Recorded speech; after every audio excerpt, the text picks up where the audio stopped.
Good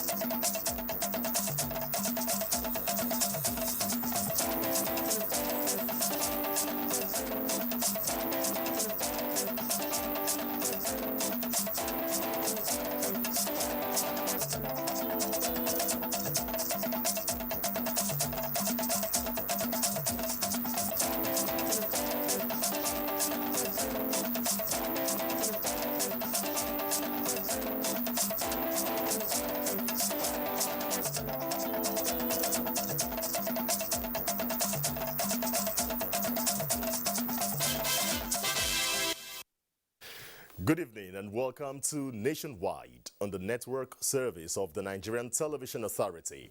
I'm Ayodeji Makinde. The results of the chairmanship election in the 6 area councils of the Federal Capital Territory have been released by the Independent National Electoral Commission, INEC. Hadiza Ebune has the details. Results from the 6 area councils in the FCT chairmanship election has been released. From Abuja Area Council, APC won with 7,280, while the PDP polled 4,062 votes and ADP 25. We cannot go into declaring a candidate winner because the winning party here does not have a candidate that we can return as a winner. From Gwagwalada, APC polled 11,125 votes, PDP 9,597, and Abuja got 106 votes.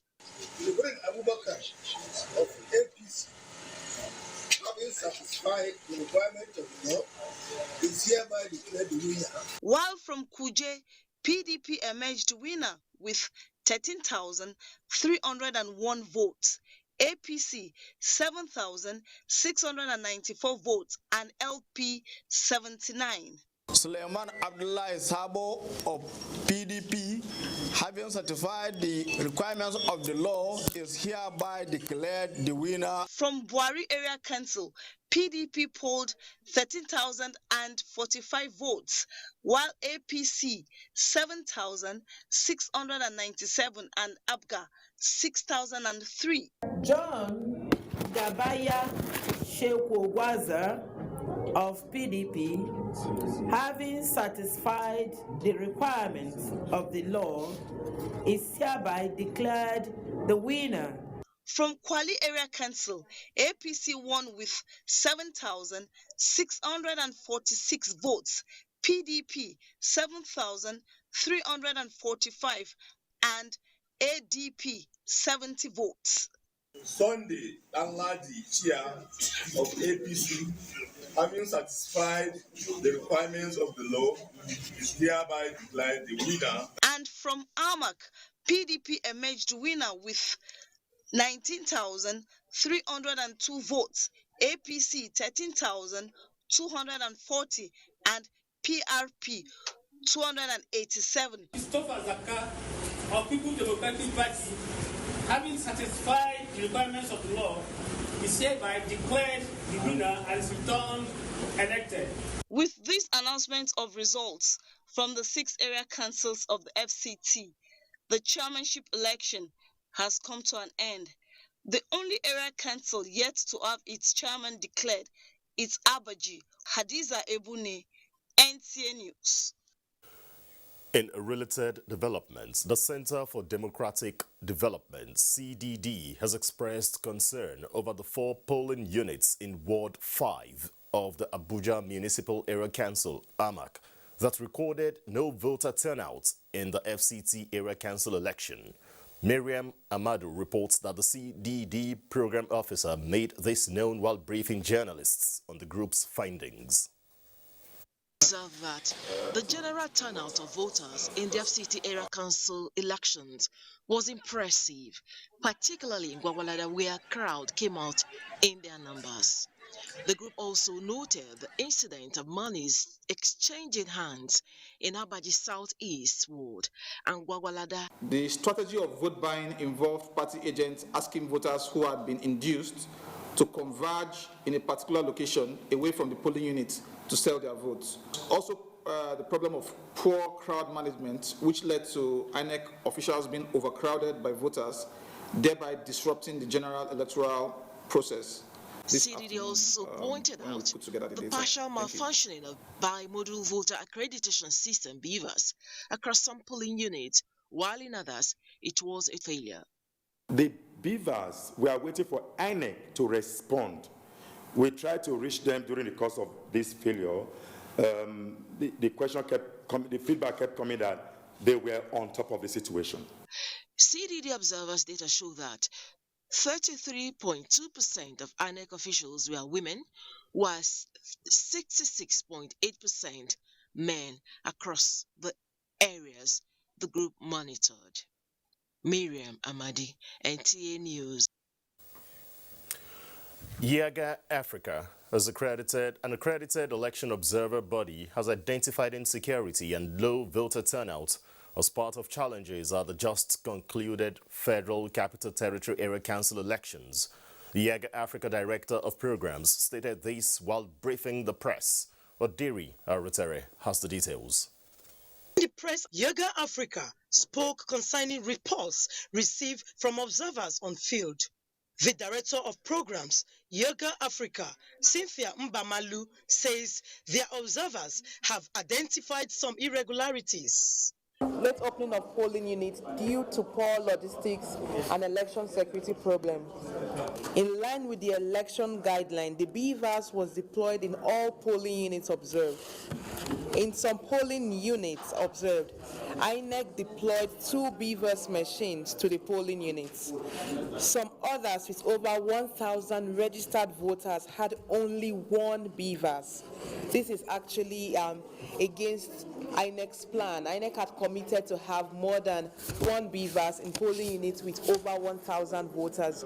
Yaga Africa suggests INEC officials should act in utmost sense of integrity, transparency, and professionalism in collation and the declaration of election results.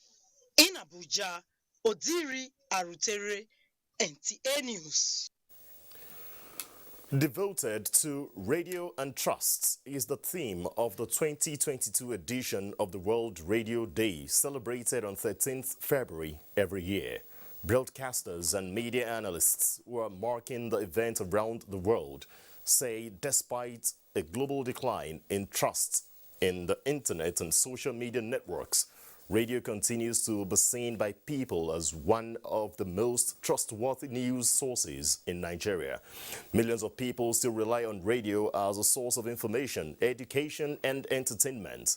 And there are currently 265 AM and FM radio stations across the country. Now, being joined in the studio by the Director of News Voice of Nigeria, Ben Shema, to talk more on this year's theme and other issues. You're welcome to Nationwide. Thank you very much. Now, what makes radio popular among millions of Nigerians, considering the abundance of choice of platforms and content in an ever-evolving media landscape?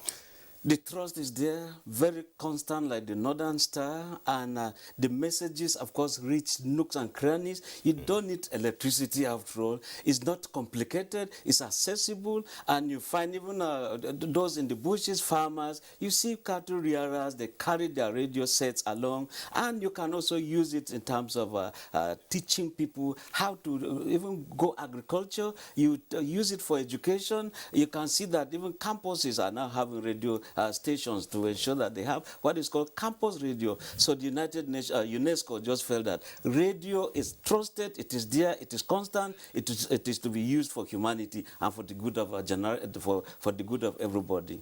Now let's move further. This year's theme, Yes to Radio and Yes to Trust, has 3 sub-themes, including trust in radio journalism, accessibility and viability of radio stations, and how do they all relate to Nigeria's peculiar socio-economic and political climate? I tell you, they are so related. Yes to radio, because now we've just had election results from FCT now. Absolutely. You could see the way, the influence of radio. Any mistake done in radio is like, petrol poured or sprinkled on fire. Therefore, radio will always penetrate and go to every target audience, and that's why it's that trusted. If you check, it took time for television to be on board, but radio has been there, and it will continue to be there because of its service to humanity. In terms of entertainment, agenda setting, in terms of, telling government what they ought to do, in terms of even twisting sometimes when it comes, in terms of opinion, you mold opinion, you tell people what ought to be done, and that is done through radio. And of course, in terms of mass communication, it goes to the poor, it goes to the rich, it goes to everybody. It's just permeable, it is everywhere. Against all odds, radio seems to have survived the digital age, but what role does it have to play in reducing fake news and hate speech? Honestly, it has, because of the kind of gatekeepers around the corner. It's always very, very traditional in approach. You have a reporter who goes in, he comes and gives the report to an editor, there's a sub-editor, they edit all of this before you go on air. So there are always checkpoints. But when it comes to the social media, of course, everybody now practices what is called citizen journalism. You just see accidents in, instead of you to go and assist, you're there simply recording and sending instantly, offending even when you have offensive materials. And there are even rape cases where you have babies being raped. Instead of you to know that babies are not supposed to be a kind of exposed to the world, the babies are rather the victim is being brought to the fore. It's supposed to be that you deal with the perpetrator, deal with the criminal, and let this the innocent be allowed to be.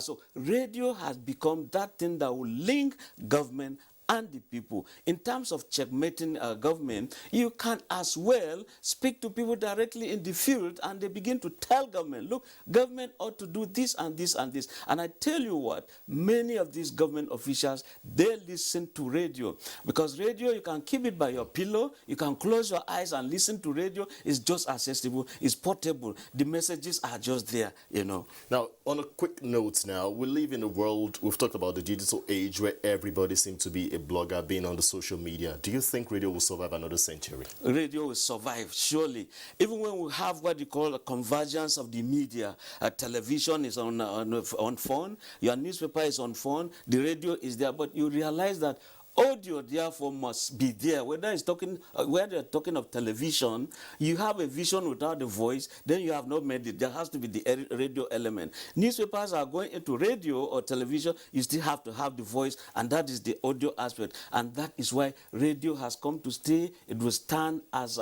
solid as the rock, as constant as the Northern Star in terms of serving people. Ben Shema, I'd like to thank you for coming on Nationwide today. Thank you very much. My pleasure. I've been conversing with Ben Shema, who is the Director News of the Voice of Nigeria on the 2022 World Radio Day. Well, while we'll leave the World Radio Day to continue the news, let's also tell you, in this age of digital broadcast, you can follow the news telecast live on our website at nta.ng/live, and also on YouTube channel NTA News Online. You can also visit our Facebook page, NTA Network News, while also on Twitter, it's at NTA News Now, while on Instagram, it's on NTA Network for updates. Nationwide continues in our Lagos studio with Adiola. Hello, Adiola. It's good to see you. It's so good to see you too, Ayo. Now, emergency responders have commenced final evacuation of debris at a 3-story building collapse site situated at Akombi Close in Yaba area of Lagos. Abolade Salami reports that officials of a Lagos State Building Agency have cordoned off the area in order to commence investigation into the cause of the collapse.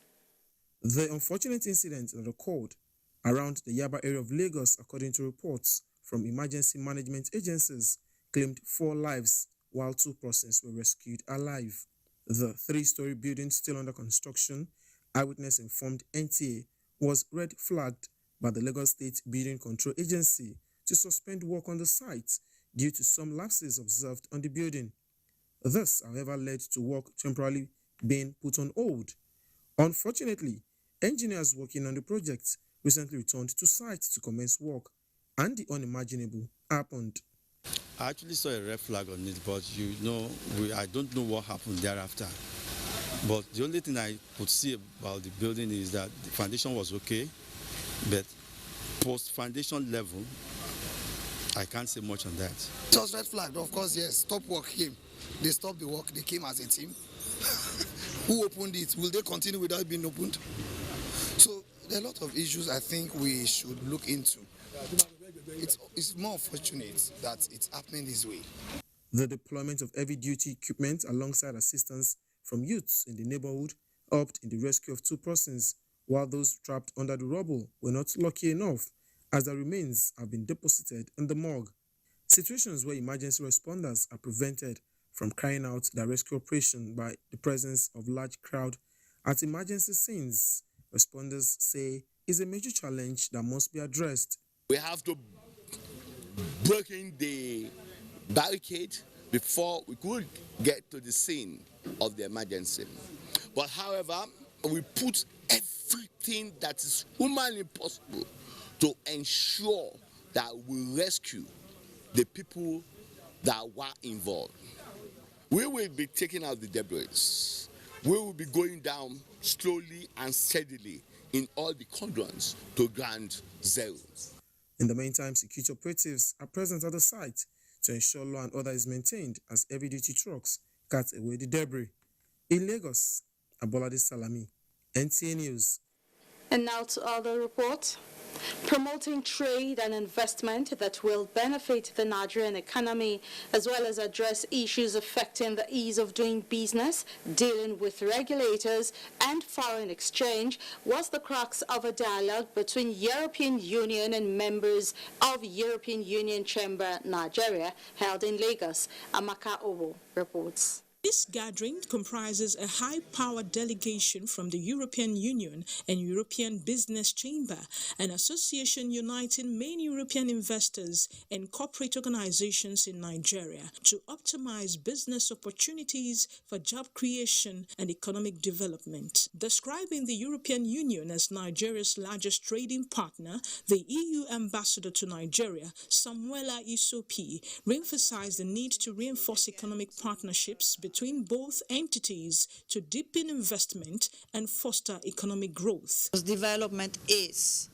about, private sector, is about developing the economy. When I say private sector, it's not only to attract or help European Union companies, but also to create good conditions for the Nigerian private sector to be able to contribute to the development of the country. Head of Trade and Economic Section, European Union to Nigeria and Economic Communities of West African States, ECOWAS, John Taylor, explained that there are huge economic potentials in Nigeria and the EU has been part of investment both in the oil and non-oil sectors, as well as need for better business environment to attract more investors. We need to find the right balance between the EU and Nigeria to enable farmers here and producers here to grow.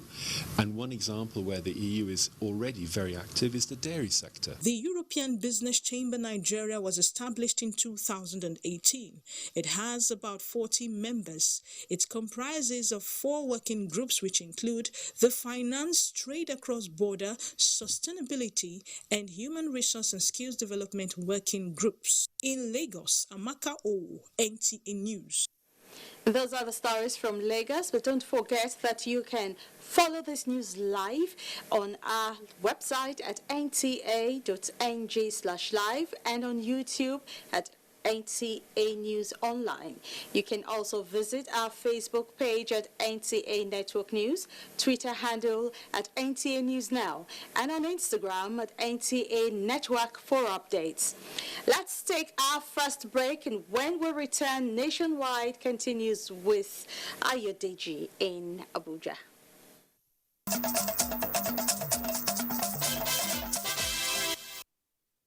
You're welcome back. President Muhammadu Buhari has congratulated Governor Muhammad Bello of Zamfara State on the occasion of his 60th birthday, marked on 12th February, describing him as a dynamic young man with a lot of promise. In a message signed by Senior Special Assistant to the President on Media, Garba Shehu, the President said, and I quote, "Happy birthday to our young and dynamic Governor of Zamfara State. The way you are interacting with the citizens of the state is impressive. Thank you for your sustained efforts to overcome the criminals in your state," and end of quotes.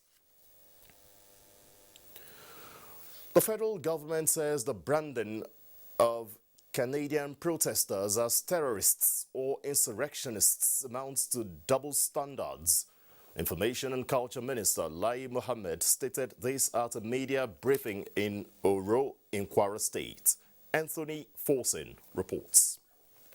Canadian truckers' protest over COVID-19 vaccine mandates and other COVID restrictions began last month, with their protest taking its toll on smooth operations.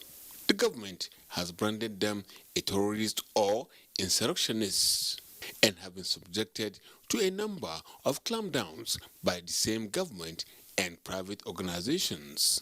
Giving details on how the protesters are being handled, Lai Mohammed explained that GoFundMe has shut down the campaign to raise funds for the truckers after raising over $10 million. Twitter has also suspended the truckers' account, while Ontario government has frozen access to millions of dollars donated through online platforms such as GiveSendGo to the protesters. Jimmy Watson, the mayor of Ottawa, Canada's capital city, has also declared a state of emergency in the city in response, saying the protests posed a threat to residents' safety. Relating the truckers' protests to Nigeria, Lai Mohammed recalled. During the NSAS protests, which culminated in the blockage of public roads and massive destruction of government and private property, Canada was one of the countries that spoke out in support of the protesters. Even though Nigeria is not gloating on the unfortunate incident in Canada, truth, he said, must be told. Recall also that Twitter actively supported the NSAS protesters and even raised funds, while GoFundMe was used to raise funds for the protesters. These are the same entities that are now rushing to distance themselves from the protests in Canada and even denying them the use of their platforms. This is similar to what played out during the January 6, 2021 insurrection at the U.S. Capitol in Washington, D.C., where those involved are either still being investigated or have been charged to court. I don't blame them. Nobody wants their country destroyed under the guise of protests. Nigeria's successful negotiation with Twitter to fashion out measures to enable a responsible use of the platform, which will apply to other social media platforms, is a global trailblazer aimed at preventing harmful content from social media platforms. Anthony Forsen, NTA News. Maiduguri is next on Nationwide, and Abubakar is standing by for the next set of reports. It's over to you, Abubakar.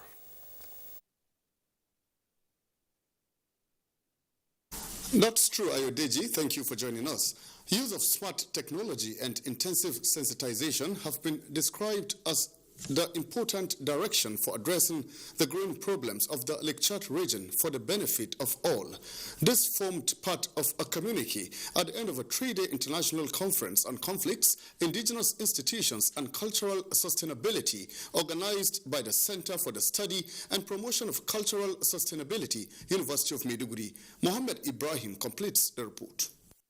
The 3 days international conference is part of deliberate efforts by University of Maiduguri in providing workable solutions to address community, global concerns, and dynamics of cultural sustainability. Resolving the more than a decade-long Boko Haram insurgency and crisis within the Lake Chad region have also been topmost priority of researchers in the academic institution, with submissions by scholars on recharging the Lake Chad and other ways forward. Although proper implementation has been identified as a bottleneck, Professor Saliba James, while presenting the 4-page communique by the scholars, stressed the need for the review of national policy on IDPs, as well as massive investment on livelihood and increased access to credit towards reviving the Lake Chad. The different sessions of the international conference, according to some scholars, also served as an avenue for establishment and strengthening of academic and social relationship among foreign and indigenous scholars. We share our thoughts on cultural sustainability. As academicians, we'll be able to also impact on our students. My degree and the entire metropolis is peaceful, except the weather is quite different from that of Ghana. Vice Chancellor of the institution, Professor Adi Shugaba, also hosted participants to a dinner where the scholars were treated to a memorable experience. In Maiduguri, Muhammad Ibrahim, NTA News. Reorientation and involvement of psychologists and the affairs of schools have been advocated by stakeholders in the education sector, considering the continued exposure of children to violence as a result of Boko Haram insurgency. Yagum Subukar in this report examines measures that will curtail bullying and violent attacks in schools. A school is an educational institution designed to provide learning spaces and environment, as well as discipline and moral values under the direction of teachers. However, the acquisition of knowledge nowadays in schools is only one goal of education, forgetting the fact that children need both knowledge and morality to prepare themselves to be good friends, parents, colleagues, and law-abiding citizens in the society. Students are exposed to violence, dishonesty, and other social problems in the real world, hence the increase in violent attacks in schools, a development that has now become a global challenge. The advent of insurgency in Borno has greatly contributed to increase in population and exposure of children to all forms of violence and vices, mostly seen as leading causes of bullying in schools. Every school and every parent have to be proactive. We have to begin to actually involve psychologists in the day-to-day activities of schools so that to check children's behavior. In 70s and 80s, most of the teachers by that time were housed in. They used to check students' activities, especially in the night. If these things are to change, there have to be a complete overhaul or reorientation of our whole societal values, norms, ethics, and then the personal integrities of people.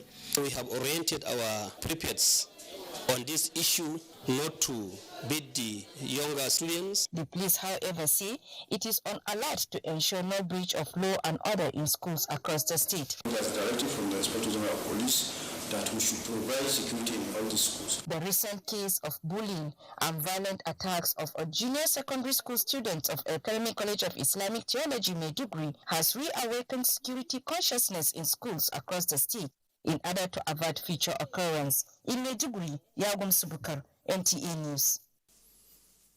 If you're just joining us, you're on to Nationwide on Africa's window to the world. Let's now return to Ayodeji in Abuja for the rest of the news. Good evening. Thanks, Abubakar, in our Maiduguri Network Center.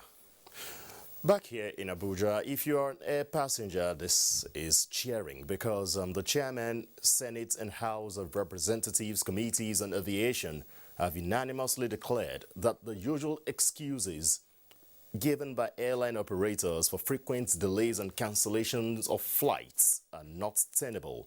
They were speaking to journalists after inspecting some facilities at the Nigerian Airspace Management Agency and the Accident Investigation Bureau in Lagos. The report. Lately, there has been a series of complaints by air travelers over incessant flight delays and some cancellations without prior notice by airlines. Many travelers have had to spend several hours at airports waiting to board, Reason for the delays are never given, and when flights are announced, no apologies from airlines. Many have taken to social media to call out airlines, a development members of the aviation committees in the National Assembly say should be handled quickly. Providing funding and keeping the industry is good, but again, one aspect which must be equally catered for is the well-being of the workers in the aviation industry. The issue of flight delays, which has affected businesses and a lot of so many things. We cannot take it again. We also have agreed that we invite all the heads of agencies and invite the airline operators. Acting Managing Director, Nigerian Airspace Management Agency, NAMA, Matthew Pajo, assured that all navigational facilities across airports to aid aircraft takeoff and landing in the event of bad weather have been installed. As a policy and as a strategy, we are fully deploying Cat 2 minimum in any airport, whether state, federal government airport, it is Cat 2 we are doing. The Commissioner, Accident Investigation Bureau, AIB, Akin Olateru, appealed to them to hasten the passage of AIB's multi-model bill before the National Assembly. In Lagos, Nerut Nina Musa, NTA News.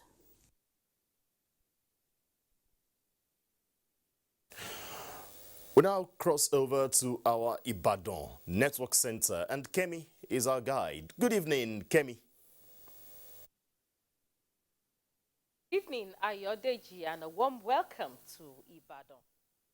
The Nigerian Security and Civil Defense Corps has restated its preparedness to combat crime and other security challenges bedeviling the country. This was at the passing out parade for the Female Special Squad of the Corps in Ibadan. Correspondent Kayode Oladoshu has details.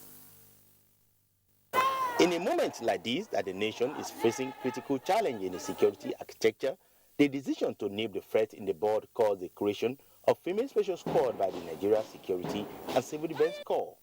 Trained for 6 months with various tactical measures, this new set of 75 combatants will commence activities to neutralize any threat to security in the state and the country at large.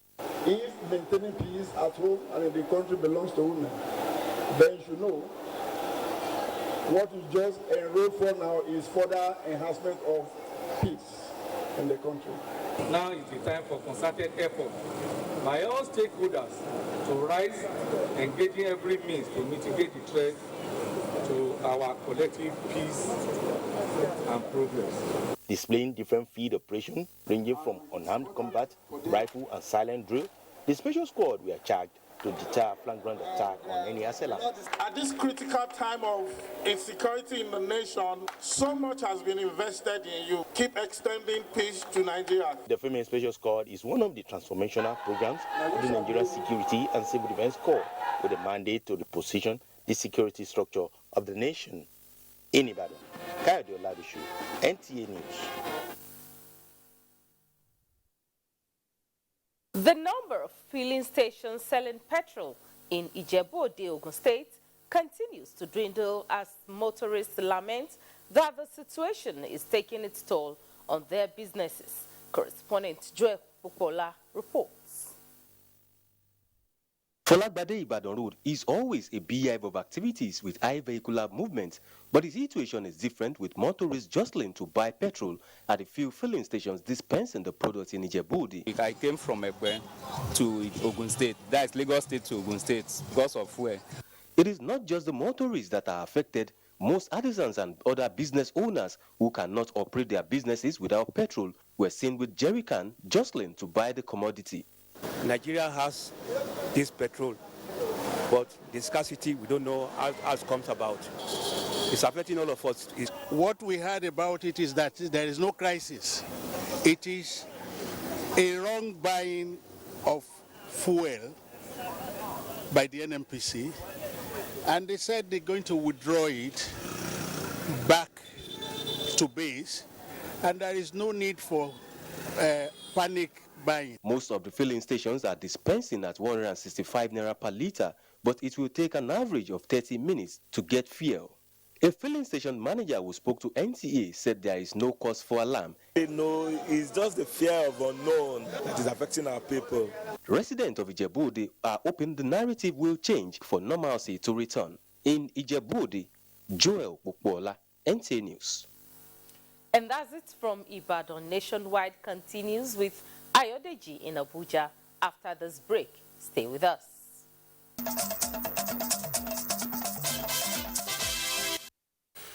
This is Nationwide, reaching you live from our network studio in Abuja. Remember, you can follow this broadcast on our website at nta.ng/live and YouTube channel at NTA News Online. You can also visit our Facebook page, NTA Network News, Twitter at NTA News Now, and Instagram, NTA Network, for updates. A bit of security matters. The Chief of the Air Staff, Air Marshal Isiaka Oladayo Amao, says the Nigerian Air Force will continue to build capacity on how to effectively apply air power to support sister security agencies in joint operations. He stated this in a message at the graduation ceremony of Command Responsibility Course 3 of 2022 in Makudi. Godwin in Naligu reports. A well-trained and equipped Nigerian Air Force is critical to protect the nation. It is to achieve this that the Nigerian Air Force has continued to train its personnel in various fields. This time around, 20 of its officers have received intensive training to enable them effectively apply air power in support of joint security operations. The representative of the Chief of Air Staff, Air Vice Marshal Charles O, while expressing satisfaction with the quality of training given to the participants, says the expectations for the course have been met. As we envisage the actualization of this vision, it is necessary to adopt a holistic approach at all levels of leadership to ensure effective military leadership at both the tactical, operational, and strategic levels. The Commandant, Nigeria Air Force War College, Makudi, Air Vice Marshal Olatunde Sayod reminded the participants to demonstrate the skills and knowledge they have acquired whenever the duty calls. The Command Responsibility Course, initiated in 2020, is designed to improve the quality of command and administration in the Nigerian Air Force units. In Makudi, Godwin Inalegu, NTA News. An Indian businessman has been taken into custody for interrogation by operatives of the National Drug Law Enforcement Agency over alleged smuggling of about 135,000 bottles of codeine syrup into Sokoto State through the land border between Nigeria and Niger Republic. NDLEA investigations revealed that the suspect loaded the consignment into trucks in Cotonou, Benin Republic, and drove through the land borders through Niger Republic before entering Sokoto State at the Ilela border, where he began to look for buyers before he was nabbed. Meanwhile, nationwide operations carried out by the agency led to the seizure of over 895 kilograms of illicit substances, including heroin, meth, tramadol, and cannabis. 14 suspects were arrested in connection with the seized substances. Jenny is next in our Port Harcourt Network Center for the next set of reports on Nationwide. Good evening, Jenny. Good evening, Ayodeji. The federal government is stimulating investment at the eastern ports to enhance patronage and ease of doing business in the South-South and Southeast zone. The Minister of State Transportation, Bemishola Saraki, said this at a stakeholders forum in Port Harcourt. Robinson Darataide reports. The eastern ports, although the oldest in the country, have suffered long years of abandonment, resulting in the congestion of the western ports. Issues of insecurity, dilapidated facilities, shallow channels, and crisscrossing of oil pipelines at some of the channels account for the abandonment.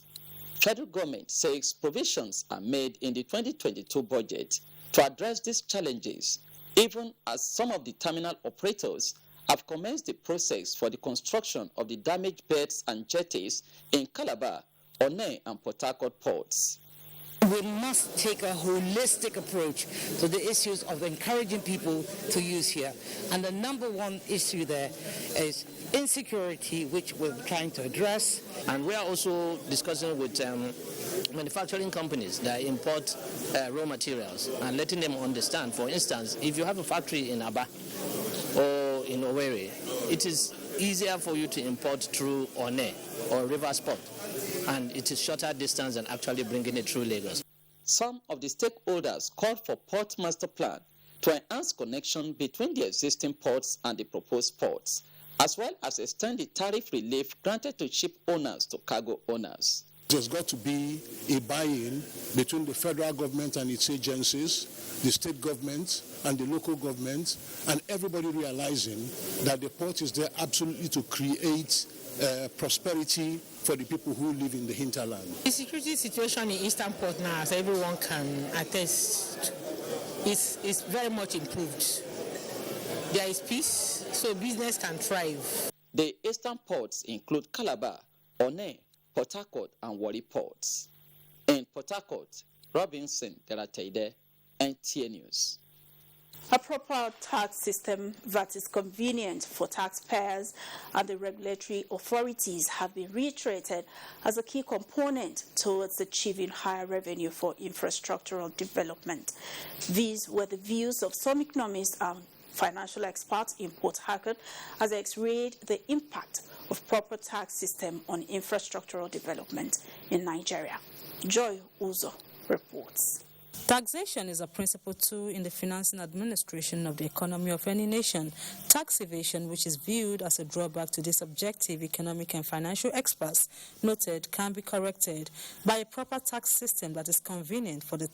Well, sincere apologies as we have to disconnect with our Port Harcourt Network Center at the moment and continue nationwide here in Abuja. The National Identity Management Commission, NIMC, says the National Identification Number Name Verification Service, NVS portal, went down a few days ago due to maintenance by one of the Commission's network service providers, has been fully restored. A statement signed by NIMC's head of corporate communications, Kayode Adegoke, indicates that customers and service providers can now take full advantage of the two verification platforms, tokenization and NVS, both of which were effective for verification and authentication of the national identification number. NIMC extends its profound gratitude to the general public and partners for their support during the NVS downtime and use of the tokenization platform. The statement adds that NIMC will continue to come up with innovative identity management solutions to enhance its capacity to deliver on its mandate. The federal government is sustaining investment in Federal University of Lafia to enhance research and build manpower for economic development of the country. The Vice-Chancellor of the university, Professor Shehu Abdurrahman, while inaugurating Cervicum units of the institution, among other projects, commended federal government interventions in the education sector. Bilkisu Umar reports. After just recovering from the recent cases of abduction of some students, the Federal University of Lafia seems to be settling down to the provision of conducive atmosphere for teaching and learning. Some of the projects inaugurated include network of roads, the university printing press, and the Cervicum unit, which students and staff describe as a positive development towards achieving the mandate of the institution. The university has developed very much better than other universities that has been established even before our own. The Vice-Chancellor, Professor Shehu Abdurrahman, charged the students to reciprocate the federal government gesture by taking their studies seriously and shunning social vices. We are expanding more in the number of students, in the number of staff, and we need to put in place some policy documents that is going to help us in operating or carrying out decisions that is going to be consistent. The Vice-Chancellor, in the process, backed an award of excellence by the Students' Union body in appreciation. In Lafia, Bilkisu Umar Gurku, NTA News. And up next is Sports Updates. Chelsea Football Club has won the FIFA Club World Cup for the very first time after beating Brazilian club side Palmeiras in extra time with goals from Romelu Lukaku and a Kai Havertz penalty. In the Nigerian Professional Football League, Saturday match results shows that Eyimba and Niger Tornadoes played a 1-1 draw. Katsina beat Kwara United by 1-0. Rivers United thrashed Wiki Tories by 3-0. In the English Premier League, Saturday match results shows that Manchester United and Southampton played a 1-1 draw. Brighton beat Watford 2-0 away. Everton beat Leeds by 3-0. Brentford and Crystal Palace played a goalless draw. Ahead of the Super Eagles and the Black Stars of Ghana, Qatar 2022 World Cup playoffs, President of the Nigerian Football Federation, Amaju Pinnick, has confirmed that Odion Ighalo will be back for the World Cup playoffs in March.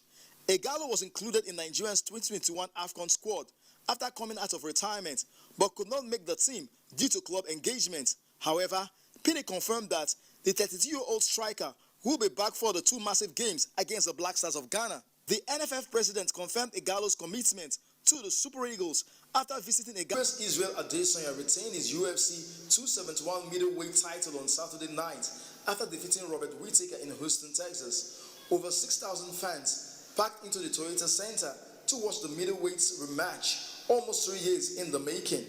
With Sports Update, Gift George, NTA News. Information and Culture Minister Lai Mohammed has condoled with the family of former Governor of Oyo State, late Christopher Adebayo Alao Akala, and described him as a politician whose beliefs were anchored on the peace and progress of his state, Oyo, and the country. Anthony Forsen reports. The Information and Culture Minister, in company of his aides and the Chairman House Committee on Information, National Orientation, Ethics and Value, arrived the Okwadoyin Lodge, around the area of Ogbomoso, residence of the deceased. Commiserating with the family, Lai Mohammed said the late Alao Akala was an honest and decent politician. He was always a man of the people. I think his life teaches us one thing, that at the end of the day, all politics is local. Yes. And you can hardly ever get a conclusion outside if you are not celebrated at home. The minister noted that his death has created a huge vacuum on the political landscape of Nigeria. Olamejuwonlo Alao Akala expressed gratitude for the visit. The late Alao Akala, who retired from Nigerian Police Force as an Assistant Commissioner of Police in 1995, later joined politics. Thereafter, in 1998, he was Deputy Governor to Senator Rashidi Ladoja, before becoming the Governor of our state in 2006, an office he held until 2011. Anthony Forsen, NTA News. And that's nationwide. We thank you for watching. I'm Ayo Deji. Makinde, please remember to connect with the NTA and stand against rape and rapists. On behalf of the entire production crew, good evening.